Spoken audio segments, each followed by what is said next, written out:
Lorsque l'on évalue la limite d'une fonction lorsque x s'approche d'une valeur, il est parfois possible d'obtenir la forme k divisée par 0. En mathématiques, nous ne pouvons pas diviser par 0. Comment faire pour évaluer une telle limite? Eh bien, pour évaluer une limite de la forme k sur 0, il faut absolument calculer la limite à gauche de la valeur et la limite à droite de la valeur. Considérons la fonction f de x est égale à 1 sur x. Cette fonction est définie sur l'ensemble des réels sauf 0. Donc, on ne peut pas diviser par 0.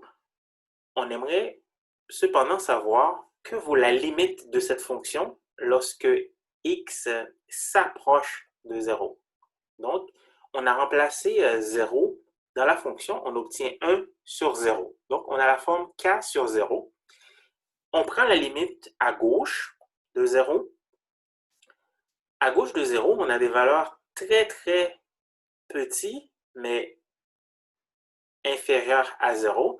Donc, lorsqu'on divise 1 par un nombre négatif très proche de 0, on obtient un nombre négatif très très grand. Donc, on obtient moins l'infini.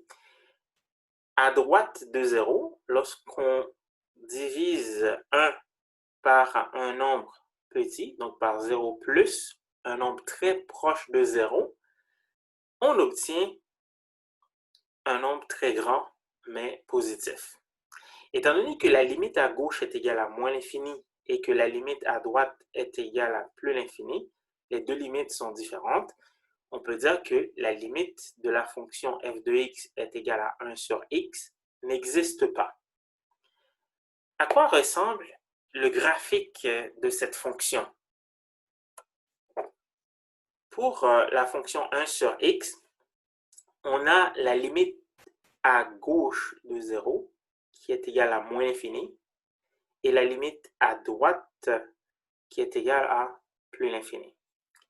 Donc, nous venons d'évaluer une limite de la forme k sur 0. Ce qu'il faut retenir, c'est que lorsqu'on obtient une constante divisée par 0, il faut évaluer la limite à gauche de la valeur ainsi que la limite à droite de la valeur.